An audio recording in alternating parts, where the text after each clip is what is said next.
North and South Korea may be neighbors, but these two states couldn't be any more different. South Koreans have more rights, more knowledge, and more freedom to express themselves through their fashion and hairstyles. But their neighbors up north are often left in the dark, unaware of what's really going on throughout the rest of the world. You'll want to stick around to see North Korea's clothing rules and restrictions, as well as the hairstyles they're forced to wear. If this is your first time visiting our channel, don't forget to subscribe for more stories like this. Today, we'll be showing you the 10 differences between North Korea and South Korea. Plastic surgery. North Korea likes to tell its people that they're at the forefront of every industry, including the beauty market. But this couldn't be any further from the truth. South Korea has proven to be a leader in the industry, and many beauty products and beauty rituals have begun there. The world has taken notice at how influential the southern state really is in the beauty world. And in 2015, makeup brand Estee Lauder even purchased an interest in a South Korean skincare company. Something like this would never happen in the North because North Koreans aren't familiar with global beauty trends at all. Many of the people in the North can't afford makeup products or cosmetic surgery even if they wanted to. However, for wealthy North Koreans, they're able to visit state-run offices and clinics to undergo minor procedures. Eyelid surgery and lip micropigmentation procedures are some of the most popular cosmetic surgeries in the North. Although plastic surgery is illegal in the northern state, women don't think twice about shelling out cash to subtly transform their looks. Many of them choose to have these procedures done because they think being beautiful will increase their chances of finding a job far away from the constraints of North Korea.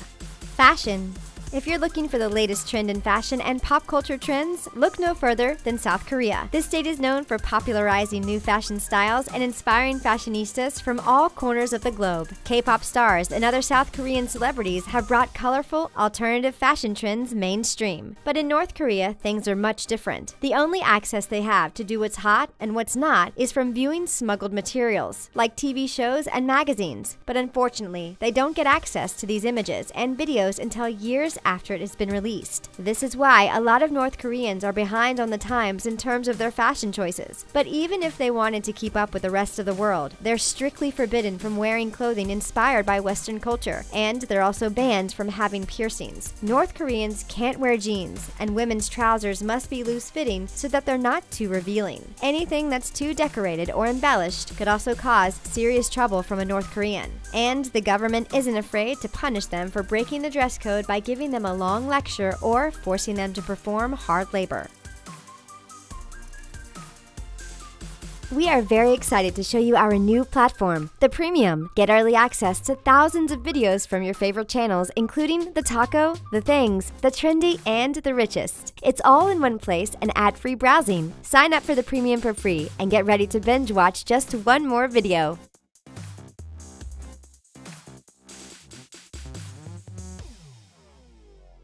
Height difference. One of the most fascinating differences between those in North and South Korea is their height difference. Some have blamed the short stature of North Koreans on genetics, but that has proven to be false. Researchers have concluded that there isn't a big difference between the populations of those in the North and those in the South, so genetics play a very small factor. So what's the real reason why North Korean adults and children are much shorter than their neighbors in the South? Well, it all comes to their diet and lack thereof. The amount of food a child receives while growing up can impact how tall they are as an adult. Since North Koreans are constantly facing crop shortages and a lack of food, it's no surprise that their children and adults are a lot tinier. A professor at the university in Seoul has studied the heights of North Korean refugees who crossed the border into South Korea, and the facts were alarming. In total, North Korean men are about 1.2 to 3.1 inches shorter than their South Korean counterparts, and the difference between North and South Korean children is just as shocking. Preschool boys are 1.6 inches shorter in North Korea, while North Korea preschool girls are 1.2 inches shorter on average. Holidays. South Koreans share a few holidays with the people in the North, including New Year's Day and Liberation Day, but that's where the similarities end. South Koreans have way more national and observed holidays, and they are also allowed to observe any religious holiday they choose. But in North Korea, most of their recognized holidays are dedicated to the state's past and present leaders. They don't celebrate Thanksgiving, and they don't celebrate Christmas either. Instead, December 24th is a holiday dedicated to the birth of Kim Jong-suk, the deceased mother of Kim Kim Jong-il. And on December 27th, North Koreans are given the day off to celebrate Constitution Day. So why does the government restrict which holidays can be observed in the North? Well, it all comes down to control. The North Korean government goes to great lengths to keep information about their religion and holidays a secret from its people. This is due to the government blaming underground churches for helping 20,000 North Koreans escape to China. To keep their people under their control, they cut off access to religions that may encourage North Koreans to seek a better way of life. Famine. Famine is described as an extreme shortage of food, and it's a serious problem that has plagued the northern state for decades. In the 90s, a devastating famine crisis swept the north, and it was exacerbated by a loss of support from the Soviet Union and the collapse of the agriculture industry. Hundreds of thousands of North Koreans, if not more, starved as a result. The people of the north were even forbidden from even saying the word hunger, so instead they were left to starve in silence. In South Korea, things are much different. It's almost like night and day. In the South, they are aware of the struggle against malnutrition and hunger, especially after their state was rocked by World War II and the Korean War. In order to fight against the threat of hunger taking lives of people worldwide, South Korea goes out of its way to join initiatives that fight famine. They even join the Zero Hunger Challenge on a quest to end world hunger. In comparison, the North's government has warned its people that the possibility of another bout of famine is a strong possibility. Living life in fear of being starved is never the way anyone should have to live. Military. In 2015, North Korea made it mandatory that all women between the ages of 17 and 20 must serve in their military. The state had a plan to strengthen the nation's armed forces, and they felt the best way to do so was to require women to enlist. In the North, the freedom to choose their own life path is stripped away from them, and their lives are out of their own control. But in the South, things are much more different. Men in South Korea are required to serve, but women aren't. However, in 2010, things changed for women in the southern state. An attack by North Korea prompted many South Korean women to sign up for the Seoul Armed Forces in droves. Data revealed that over 10,000 Southern women had enlisted in the Army, Navy, and Marine Corps at an all-time high. These women are also allowed to be leaders in the armed forces, and there are some who serve as generals in the military, and many others who have senior military ranks. South Korean women are more determined than ever to protect their state from North Korea and other enemies at all costs. But the huge difference is they have the freedom to choose whether or not they want to enlist, while those in the North don't have the same luxury.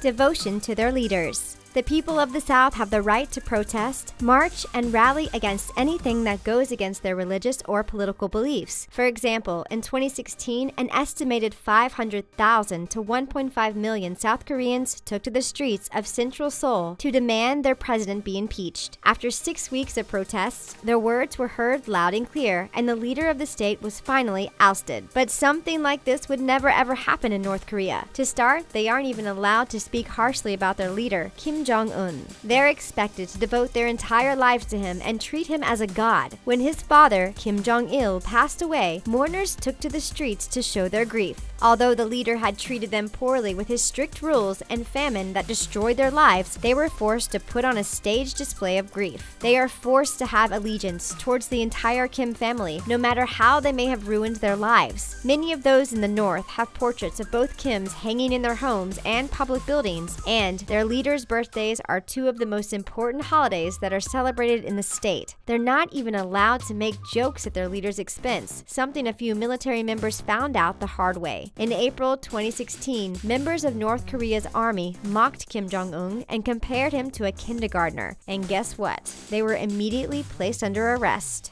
Music and entertainment. Many of those in the North have no idea what's going on in the entertainment industry outside of their little bubble. North Korea creates its own TV programs and propaganda that its citizens are forced to watch. Listening to the radio and freely browsing the internet are two luxuries those in the North aren't free to have. Radio signals are jammed, and the airwaves play state-approved messages at all times. These recordings blast through every home and business and are impossible to turn off. Fax machines are illegal, and computers have to be registered with the police before they are used. used. In order to have access to the outside world of entertainment, many North Koreans have resorted to smuggling in soap operas and television shows. The North Korean government is desperate to stop the smuggling and the spreading of these entertainment outlets because they're afraid it could encourage North Koreans to finally fight back and start anti-government protests. Programs from South Korea, including shows called Bad Housewife and Red Bean Bread, have slowly infiltrated the northern people's lives, and they just can't get enough of it. While South Koreans can watch various programs and listen to any music that their heart desires, those in the north are living a life full of restrictions and insane rules. The northern government does give their people the luxury of going to movie theaters to enjoy a film, but like most things in North Korea, this luxury sounds more like a nightmare. The theaters only show films that are created and produced by the government, and just as you suspected, all the movies that are shown are dedicated to the Kim family. Poverty. Living in North Korea means you're likely to be one of the many people who is living in extreme poverty. In 2010, North Korea scored 19.4 on the Global Hunger Index. Their alarming ranking was based on the number of kids who are undernourished, underweight, and suffering from malnutrition, all which are linked to poverty. In the north, the people live on a diet that consists primarily of corn and kimchi because that's all they can really afford. Many of them don't even have access to any other types of food, and they don't have fuel to allow them to have functioning cooking appliances. But those in the north don't understand how horrible their lives really are. They've been forced to read propaganda that depicts the north as superior and the south as a state who has an issue with poverty. And of course, the truth is the complete opposite. Northerners are battling poor living conditions, and the malnutrition epidemic has led to a devastating tuberculosis epidemic. The government denies there's a problem, and they continue to claim that there's free healthcare for everyone in the north. But the main issue is, many northerners are so poor, they can't even afford to purchase the expensive medicine that will help cure their diseases and ailments. Hairstyles. All you have to do is take a look at the hairstyles of some of the most popular South Koreans to see what the latest style trends are. Jimin, one of the members of the South Korean boy band BTS, sports an array of different styles to express himself. We've seen him rock everything from ashy blonde hair to ruby red and bubblegum pink. But the people of North Korea would never be able to experiment with different hair colors and haircuts. Believe it or not, the government only allows a certain style do for men and women. In 2005, it was reported that a state-approved TV program aired a 5-part series on what acceptable hairstyles the Northerners should wear. Women are allowed to choose from 14 different hairstyles, but the requirements are different if you have a ring on your finger or if you're single. Married women are required to keep their hair short, while the single ladies are allowed to have long, curly hair. For the fellas, they can't grow their hair longer than 2 inches in length, but older men are allowed to live life on the wild side by growing their hair to a maximum length of 3 inches. Which of these differences between North and South Korea shocked you the most? Feel free to leave your answer down below in the comments section. Thanks for watching this video. We hope you enjoyed it. Be sure to check out our friends at The Trendy to see more cool videos for teenagers. Thanks for watching.